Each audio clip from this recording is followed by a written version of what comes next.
Media మిత్రులందరికీ నమస్కారం. ఈరోజు మరి ఈ పాత్రికేయ సమావేశం ఏర్పాటు చేయడానికి ముఖ్య కారణం చంద్రబాబు నాయుడు గారు కూటమి ప్రభుత్వం సూపర్ 6 పథకాలని చెప్పని ఏవి చేయకుండానే అన్ని అమలైపోయినాయని చెప్తా ఉన్నారు. అంతేకాకుండా ఈ ఆగస్టు 15 నుంచి ఉచిత బస్సు ప్రయాణం స్టార్ట్ చేస్తున్నామని చెప్పన్నారు. ఉచిత బస్సు ప్రయాణం గురించి మరి మాట్లాడాలంటే కూటమి ప్రభుత్వం ఎలక్షన్లప్పుడు చంద్రబాబు నాయుడు గారు ఏ రకంగా అడ్వర్టైజ్మెంట్లు ఇచ్చినారంటే, ఒక ఇంట్లో ఒక అమ్మాయి కూర్చొని అన్ని రాసుకుంటా ఉంటుంది. హస్బెండ్ వచ్చి ఏం రాస్తున్నాడని చెప్పి అడుగుతాడు. అంటే తిరుపతి, చిత్తూరు, కాళహస్తి, శ్రీశైలము ఇవన్నీ పోవడానికని నేనంతా లిస్టు రాసుకుంటున్నాను, మనం మరి ఇంతవరకు నువ్వు ఎక్కడికి తీసుకుపోలేదు కదా అంటే హస్బెండ్ చెప్తాడనమాట, లేదు ఆ రోజు నాకు చేత కాలేదు, ఈ 5 సంవత్సరాల తర్వాత మనము కూటమి ప్రభుత్వం వస్తుంది, చంద్రబాబు నాయుడు గారు అన్నిటికీ ఫ్రీ ఉచిత బస్సు అని చెప్పినాడు, మనం అన్ని తిరగొచ్చు అని చెప్తాడు. ఆ రకంగా ప్రజలను మభ్యపెట్టి మహిళలను మోసం చేసి అధికారంలోకి వచ్చి ఈరోజు ఉచిత బస్సు అని చెప్పని ఆల్రెడీ 14 నెలల టైం అయిపోయింది. గడిచిపోయిన తర్వాత ఈరోజు ఏదో తూచమంత్రంగా ఈ ఆగస్టు 15 నుంచి ఉచిత బస్సును అమలు చేస్తామని చెప్పని ప్రకటించినారు. ఉచిత బస్సు అంటే మరి మనం స్టేట్లో ఎక్కడికి వెళ్ళినా కూడా, ఏ ప్రాంతానికి వెళ్ళినా కూడా ఉచితంగా మహిళలు తిరగగలిగేలాగా ఉండాలి. అట్లా కాకుండా కేవలం కొన్ని బస్సులు అనౌన్స్ చేసినారు. Palle Velugu, ultra Palle Velugu, city ordinary, city metro express ఈ బస్సులకు మాత్రమే వర్తింపజేస్తారంట. మరి మన స్టేట్లో దాదాపు 12,000 బస్సులు ఉన్నాయి. 12,000 బస్సులలో కేవలం 50% బస్సులే, అంటే కేవలం 6,000 బస్సుల్లో మాత్రమే ఉచిత బస్సు సదుపాయాన్ని ప్రకటించినారు. ఈరోజు ఈ ఉచిత బస్సు, ఈ పల్లె వెలుగైనా, అల్ట్రా పల్లె వెలుగైనా, సిటీ ఆర్డినరీ, సిటీ మెట్రో అయినా కూడా కేవలం అది సగటున ప్రయాణించే రూట్ కేవలం 40-50 కిలోమీటర్లు మాత్రమే ప్రయాణిస్తుంది. మరి 40-50 కిలోమీటర్లు ప్రయాణం చేసి మనం తిరుపతి ఎక్కడుంది, కాళహస్తి ఎక్కడుంది, కాణిపాకం ఎక్కడుంది, సింహాచలం ఎక్కడుంది, ఇవన్నీ పోవాలంటే మహిళలకు సాధ్యమేనా? ఇట్లా అలవిగాని వాగ్దానాలను ఇచ్చి ప్రభుత్వం అధికారంలోకి వచ్చి మహిళల్ని మోసం చేయడాన్ని ఏ రకంగా మనం చూడాలా అని చెప్పని మేము ఈరోజు ప్రశ్నిస్తా ఉన్నాము. సిటీ ఆర్డినరీ బస్సులు కూడా అంతే, కేవలం 30 కిలోమీటర్లు దాటి వెళ్ళవు.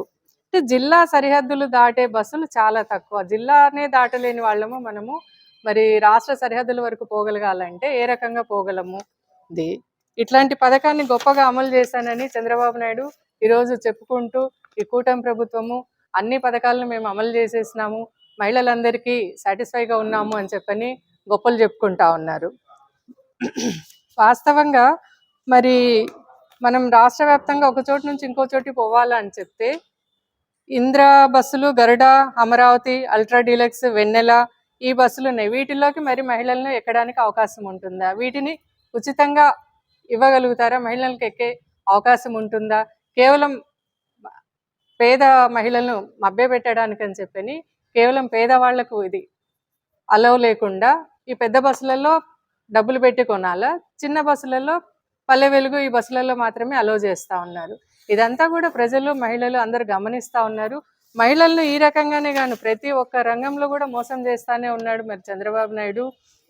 మొన్నటికి మొన్న మనము మన జగనన్న ప్రభుత్వంలో ఇచ్చిన అమ్మఒడి పథకానికి దానికి పేరు మార్చి తల్లికి వందనం అని చెప్పని చెప్పినాడు. తల్లికి వందనం అని చెప్పి 30 లక్షల మంది విద్యార్థులకు తల్లికి వందనం రాకుండా చేసినారు. మరి లాస్ట్ ఇయర్కు ఈ ఇయర్కు కలిపి ఒక్కొక్క విద్యార్థికి సగటున రావాల్సింది 30,000 రూపాయలు అయితే దాంట్లో కేవలం 9,000, 8,000 మాత్రమే పడినాయి కొంతమంది తల్లులకు. అట్లా కూడా ఆ పథకానికి తల్లికి వందనం కాదు, తల్లికి పంగనామం లాగా ప్రతి ఒక్కరిని మోసం చేసినారు. స్త్రీ శక్తి పథకం అని చెప్పని మరి జగనన్న ప్రభుత్వంలో మహిళలకు తన కాళ్ళ మీద తను నిలబడేలాగా ప్రతి మహిళకు కూడా చేయూతనందించినారు. ఆ పథకాన్ని కూడా చంద్రబాబు నాయుడు గారు నీరుగార్చినారు. నెలకు 1,500 ఇస్తాను ప్రతి మహిళకు, 18 ఏళ్ళు దాటినా ప్రతి మహిళకు నెలకు 1,500 రూపాయలు ఇస్తానని చెప్పినారు.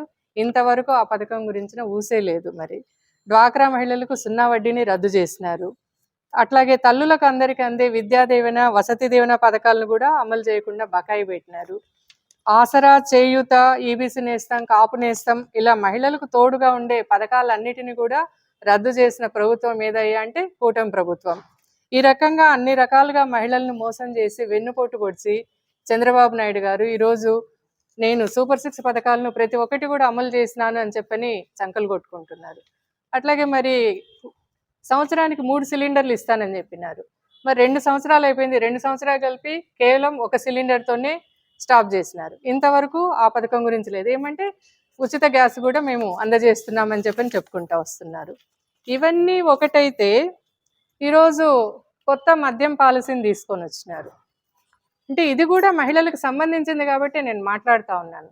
మహిళలకు ఈరోజు రాష్ట్రంలో ఎక్కడా కానీ శాంతి భద్రతలు అనేది లేకుండా పోయింది. పట్టణాల్లో అయితేనేం, పల్లెలలో అయితేనేం మహిళలకు, చిన్నారులకు, బాలికలకు బయటికి వస్తే వాళ్ళకి ఎటువంటి రక్షణ లేకుండా పోతా ఉంది. ఈరోజు మరి కొత్త మద్యం పాలసీని తీసుకొని వచ్చి ఆల్రెడీ అంతకుముందు మన జగనన్న ప్రభుత్వంలో రాష్ట్ర ప్రభుత్వమే మద్యం దుకాణాలను నడిపేది. అప్పుడు ఎటువంటి ఇది లేకుండా ఉండేది. మద్యం తీసుకున్న వాళ్ళు ఎవరైనా సరే ఆ బాటిల్ తీసుకుపోయి వాళ్ళ ఇంట్లోనో లేదా ఎక్కడైనా ప్రైవేట్ ప్రదేశంలో తాగిపోయేవాళ్ళు. ఈరోజు అట్లా కాదు. ప్రతి మద్యం దుకాణానికి బెల్ట్ షాపులను ఆల్రెడీ బెల్ట్ షాపులు ఇచ్చేసినారు. బెల్ట్ షాపులకు అదనంగా పర్మిట్ రూములను ఇస్తూ ఉన్నారు. మద్యం దుకాణాలలో టౌన్లలో, సెంటర్లలో ఎక్కడ పడితే అక్కడ ఉన్నాయి, పల్లెలలో ఉన్నాయి. వాటికి పర్మిట్ రూమ్లు ఇస్తే, పర్మిట్ రూమ్ లైసెన్స్లు ఇస్తే మరి పట్టపగలు మహిళలు ఏ రకంగా రక్షణగా బయటికి పోగలరు? మహిళలు అయితేనేమి, చిన్నారులు అయితేనేమి, స్కూల్ పోయే స్టూడెంట్స్ అయితేనేమి రోడ్ల మీద వాళ్ళు ఆ మద్యం దుకాణాలలో కూర్చొని పక్కన పర్మిట్ రూమ్లలో తాగి రోడ్ల మీద వాళ్ళు అసభ్యంగా ప్రవర్తిస్తూ ఉంటే మహిళలకు, చిన్నారులకు, ప్రజలకు ఏ రకంగా రక్షణ ఉంటుంది? ఈ పర్మిట్ రూమ్లను కేవలం నువ్వు నీ ప్రభుత్వం ఆదాయం కోసం అని చెప్పని చూసుకొని ఇట్లా పర్మిట్ రూమ్లను లైసెన్సులు ఇవ్వడం మంచి పద్ధతి కాదు అని చెప్పని మేమందరం క్వశ్చన్ చేస్తూ ఉన్నాము. అట్లాగే మరి ఏ రకంగా చూసుకున్నా కూడా చంద్రబాబు నాయుడు గారు అయితేనేమి, కూటమి ప్రభుత్వం అయితేనేమి ప్రజలను అనేక రకాలుగా మభ్యపెట్టి ఈరోజు అధికారంలోకి వచ్చి ఏ పథకాన్ని 143 హామీలను చెప్పినాడు ఆయన. 143 హామీలలో ఏ ఒక్కదాన్ని కూడా సంపూర్ణంగా అమలు చేయకుండా ప్రతిదీ మేము చేసేసినామని చెప్పని వీళ్ళు ఈరోజు సుపరిపాలన అంటూ ప్రతి ఇంటికి తిరిగి చెప్పుకుంటా ఉన్నారు. ఇది కరెక్ట్ కాదు. ప్రజల తరపున పోరాటం చేయడానికి ఎప్పుడు కూడా జగనన్న సైనికులం అందరం కూడా రెడీగా ఉన్నాము.